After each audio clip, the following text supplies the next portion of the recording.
In the spring of 1883, Blanche Hoschedé Monet gets a wheelbarrow. She fills it with canvas and paints and brushes, 2 umbrellas and 2 easels, and every morning when the sun comes up, she pushes it through the dew-soaked meadows around the home of Claude Monet in Gihring, about 50 miles northwest of Paris. Monet follows her through the fields until they get to the place where he wants to paint. If he wants to paint on the River Seine, which flows past the village, she carries the supplies to the river and gets in a boat and rows. In the 1880s, Claude Monet is a really big deal. The biggest impressionist in the biggest art center in the world. Galina Olmsted, curator of European art at the Minneapolis Institute of Art, says it's hard to overstate just how big a deal he is, at least for her. I think the most important painter of the 19th century. That's a controversial take for the podcast. But certainly the biggest celebrity in France. So big that by this time, in the mid-1880s, Gihring is becoming a place of pilgrimage, a mecca for artists from all over the world. Poland, Italy, the United States. There's Monet mania. They're coming from everywhere, and they all want to paint in this town. People are renting houses in the village just to be close to him, even if he ignores pretty much every one of them. To see what he's seen, paint what he's painting. Monet, at this point, is painting poplar trees, the nearby cathedral at Rouen, haystacks, one painting of which is, of course, here at the Minneapolis Institute of Art. He paints all these things in series that are spreading his fame and bringing in a fortune. He's revisiting the same subjects again and again, trying to capture different atmospheric effects, different effects of light, different times of day. A really important moment for Monet at mid-career, a really important moment in the history of art. And she's there by his side. Blanche Hoschedé Monet, 18 years old, with no formal art training, pushing the wheelbarrow. Whenever they get where they're going, she pulls out the 2 easels and sets one up for Monet. And then, some distance away, she sets up her own. For she too is an artist, one of the very few of all the artists in Gihring, of all the artists in the world, really, who would love to paint with Monet, to whom he gives the pleasure. An artist whose work today is almost completely forgotten.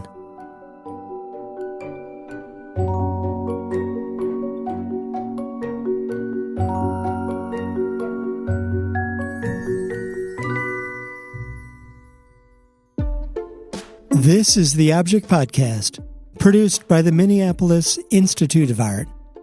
The Object is made possible by generous support from Ameriprise Financial, a proud supporter of the Minneapolis Institute of Art and committed to the future of art and culture in the communities they serve. Ameriprise Financial, helping people feel confident about their financial future since 1894. This is the first episode of Season 8, with more to come all year long, at least 2 episodes every month.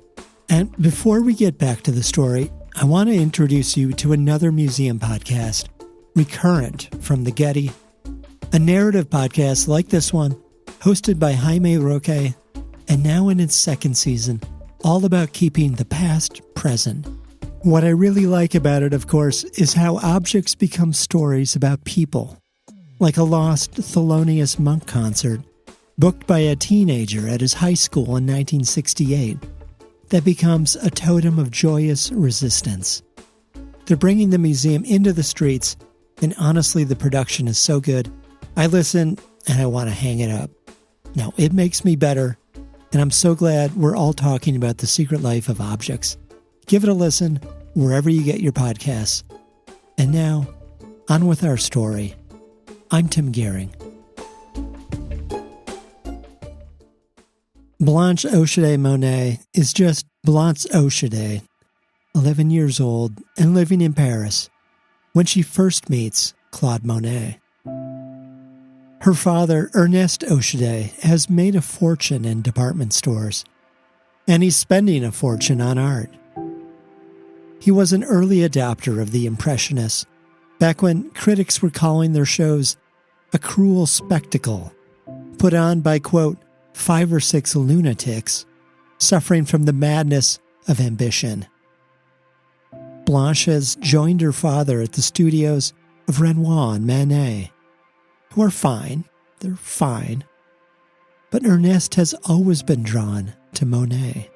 He owns over 20 paintings by Claude Monet, so he's particularly fond of that artist.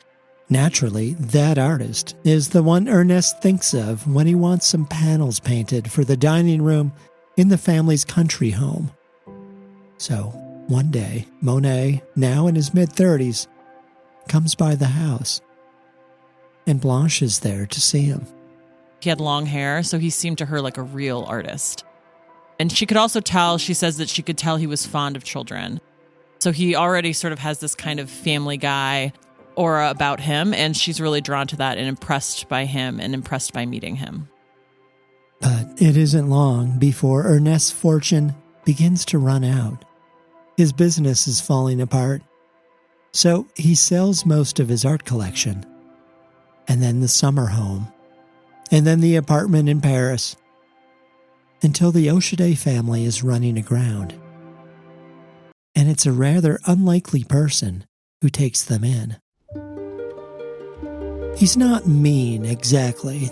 He's protective of his interests, and has suffered for it all his life, really.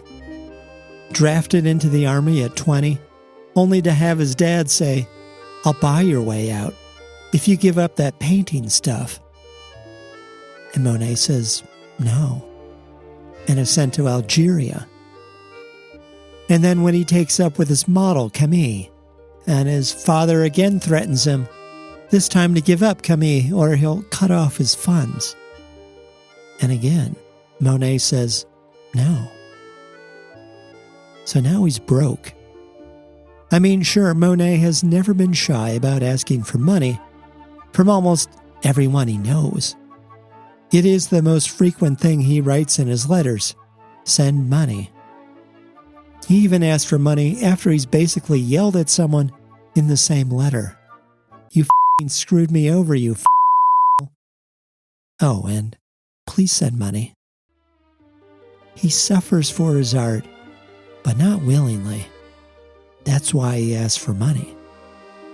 As late as 1882, when Monet is in his mid-40s, he's thinking he might throw in the towel. Maybe become a grocer and sell some vegetables. At least if no one sends him money. He often blames his dealers for shows gone wrong, or critics, one, he says, as stupid as the next. Okay, so maybe he is a little mean. But in the fall of 1878, when Ernest is bankrupt, and Monet has just moved to the countryside outside Paris with Camille and their 2 sons, he sends an invite to the Hoschedés. They are invited by Monet at that point to sort of merge their families to all live together at Monet's house, a house that Monet's renting in Viteuil. And so that's 8 kids and 4 adults under one roof, so chaotic. Why, exactly, is a fair question. Olmsted says they genuinely seem to be friends. And maybe Monet feels a sense of loyalty to the Hoschedé family for their support over the years. It's hard to know. The whole situation sounds so salacious to our American ears, but I don't think it is as unusual as it sounds to us to have a blended family of older children. And so I think that it wasn't a scandal to their friends and family. Ernest's wife, Alice, helps care for Camille, who is very sick and will die within the year. Alice looks after her kids and Monet's kids too, and, well, Monet. As for Ernest, he sort of fades out of the picture at that point. So after Camille's death, it really is Monet and Alice Hoschedé and the 8 children then the sort of real story for Monet and the Hoschedé family and the sort of blended family begins in Gihring. Gihring, where they move in 1883, is the country home Monet has always wanted. He will spend the rest of his life building the famous gardens around it, turning it into a painter's paradise. But of the 8 kids in the blended Hoschedé Monet family, Blanche is the only one who really wants to paint. At first, it does seem like she is simply Monet's helper, wheeling the barrow around the countryside. But as she never takes any formal art classes and somehow still becomes quite a good artist, it's likely that the helping is running both ways, on these outings with the greatest artist of the 19th century. It's hard to imagine that given their close friendship and family relationship, that he's not helping her a little bit, giving her pointers about how to sort of begin, how to sort of prep a canvas, how to begin a composition, adjustments to make, that it becomes a really cooperative process, that side-by-side painting for the 2 artists. He's always working on several canvases at once. She is not, apparently, unless hundreds and hundreds have been lost. As the second oldest daughter in the family, she has, frankly, other obligations. But she is going out with Monet on the regular, seeing what he's seen, and then finding her own take on the subject. We can tell from the compositions themselves that she's not setting up directly side by side, that she always seems to be at some distance, maybe 20, 30 feet from him, and is approaching the motif from a different perspective. If you're interested in Monet's art, these paintings should be enormously interesting to you because they tell us a lot about what he's doing, and then they're also independently interesting as works of art on their own. That's the real draw, Olmsted says, of Hoschedé Monet. It's like a 2-for-1, an impressionist BOGO. Well, Monet may be painting every day, but not always in Gihring, or even France. He's always looking for new places to paint, sometimes in Italy or England, to the point that Alice is like, hey, is this really how it's going to be? Me with the 8 kids and you off with your paints? And Monet is like, actually... But even when he is off, he is thinking about Alice and the kids, and Blanche's art, thinking his absence might encourage her artistic independence. There's a story about Monet going to Antibes in the French Riviera for the first 5 months of 1888. A few days after arriving, he writes Alice to check in. I hope that Blanche, left to her own devices, will make a serious effort.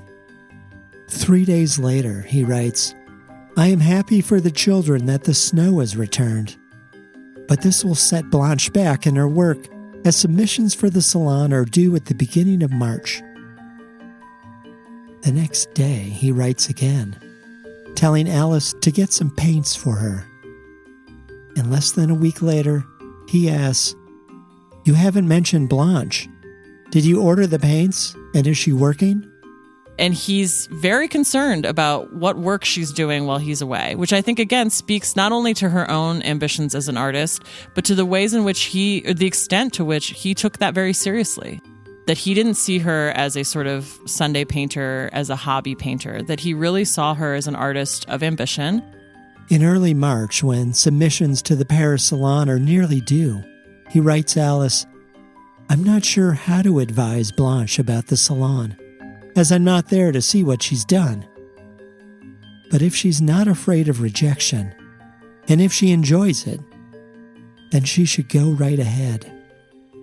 So you would imagine that a young artist whose entire artistic practice hinges on this side-by-side daily painting would take a break, right? If her other half, if her mentor is not there, but instead she decides to undertake the most ambitious painting of her career at that moment.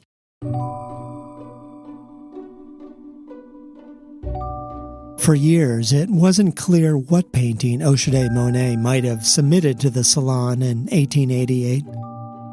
But a couple years ago, a painting came onto the market. Well made, with a good finish, of a good size, signed by her and dated 1888. In fact, it's signed twice, as if she had signed it casually at first, and then realized that wasn't good enough for the Salon and signed it again. In any case, it is the only painting by her, dated 1888. Almost certainly the painting Hoschedé Monet submitted to the Salon. So the painting that is now in Mia's collection is called Landscape Snow Effects Le Val Giverny. It's not an extraordinary composition. It's fairly conventional in that it shows this winding road. You can still go there today, very near the family home. And the road sort of starts at the bottom of the picture and then curves, drawing your eye towards the midground of the picture. And it's framed on either sides with these slow, sloping white hills covered in snow. And then in the distance, you have a band along the horizon of hills further in the distance, and those are rendered in this cool slate gray. And above that, you have this very familiar sort of dull winter sky. It's not one of those brilliant winter days that we get here in Minneapolis. It's just this sort of not quite gray, sort of gloomy winter day. But there are these details that are specific to her and specific to the way that she's learned to paint that are so appealing and alluring.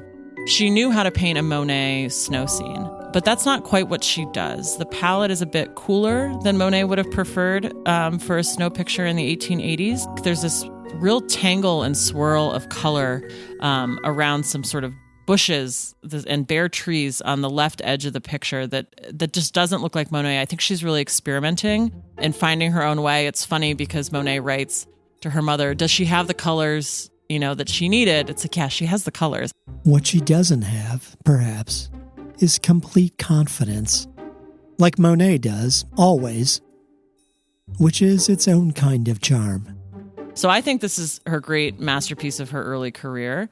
I'm biased, that's fine. But there are moments of hesitation where there are areas of the canvas that are really worked, where she doesn't get it right. So you can see where the sloping hill on the left meets the band of hills behind.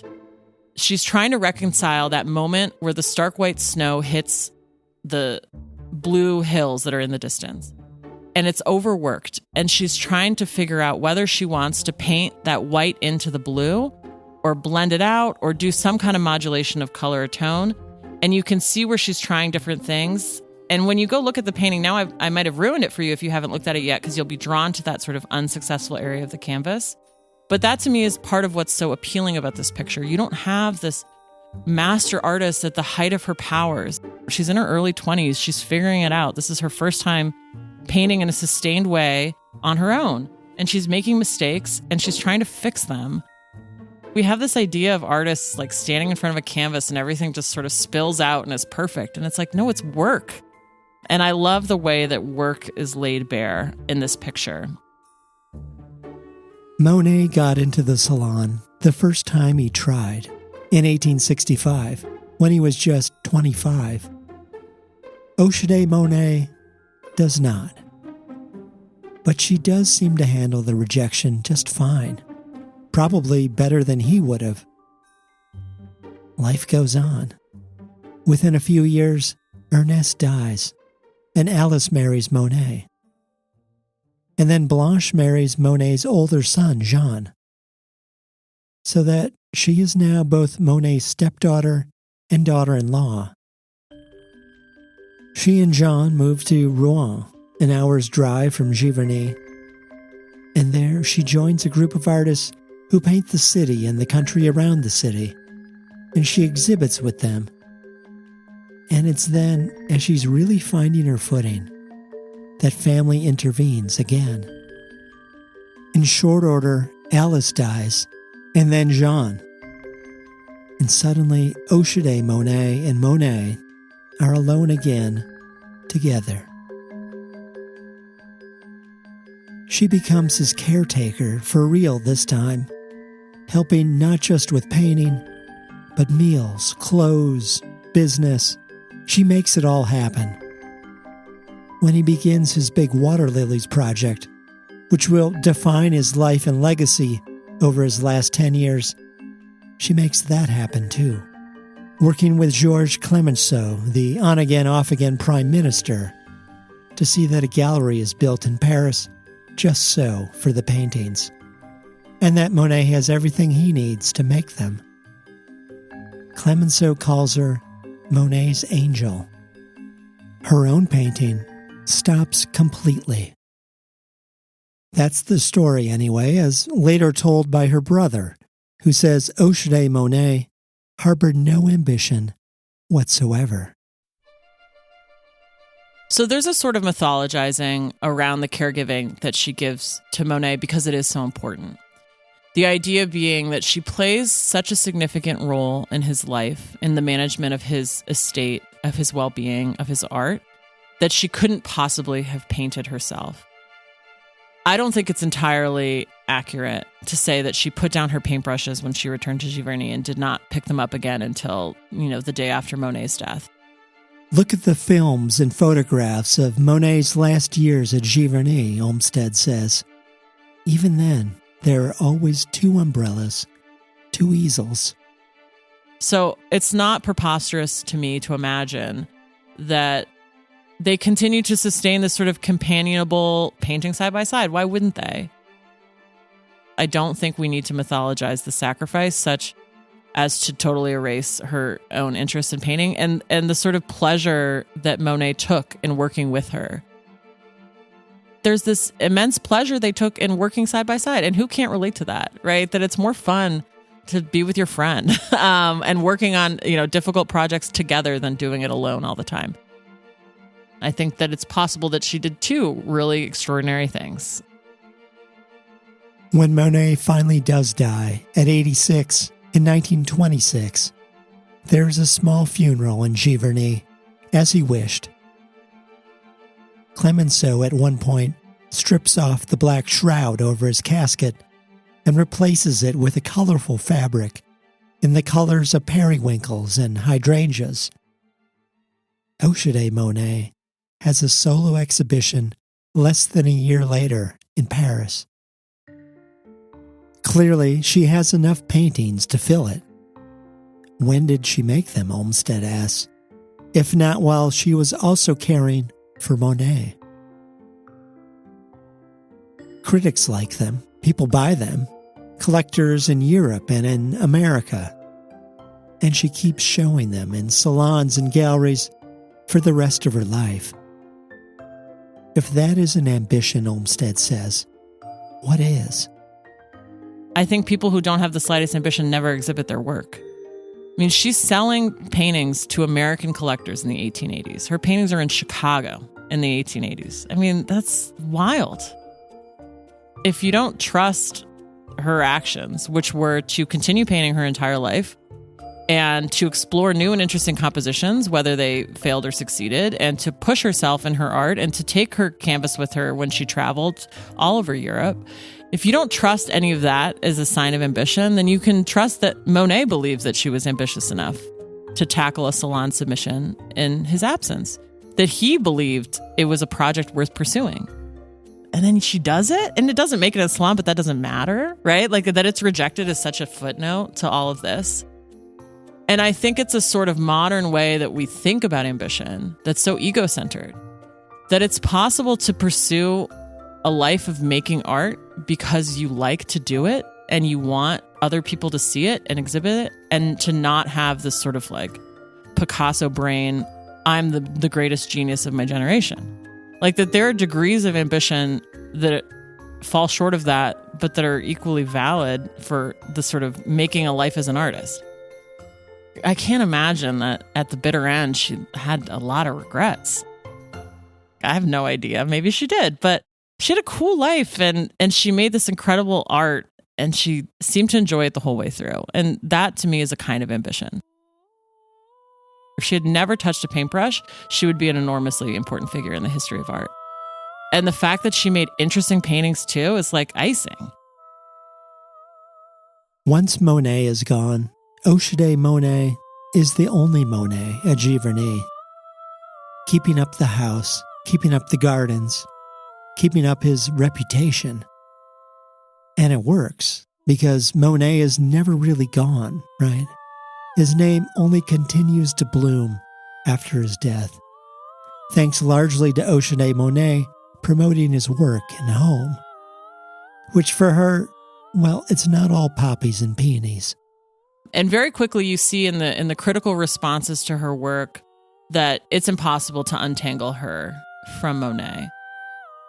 They are careful to say that she does not copy him, that her art is moving in its own direction. But in every way that the Monet family name is a privilege, I think it is also a curse. There's this sort of cloud of Monet that hangs over her work, and that it's impossible for any critic in Paris to go see her exhibition and to not think of him, both by virtue of his name and by virtue of the paintings themselves. And so I think that is both the sort of great gift of her artistic career, is that proximity to Monet, and then also the great limitation, is that she's always sort of cast in the shadow of. Olmsted says it's impossible to know, really, what Hoschedé Monet thinks about this, any of this, because it's only other people's thoughts about her experience that have survived. But we do have the paintings, which she keeps making at Gihring and elsewhere, right up until her death in the 1940s. An artist to the end. A Monet. And so you're saddled with that and the expectations that come with that. But then what a gift, right? To paint alongside him and to have those be, you're in your teens and 20s and you're standing every day and, knee deep in mud with Monet and Gihring. Like, what could be better than that? I have to imagine she is at peace with it, is happy with how it turned out. That's sort of my hope for her. It's not healthy to have that kind of feeling about someone who doesn't know me, but I do.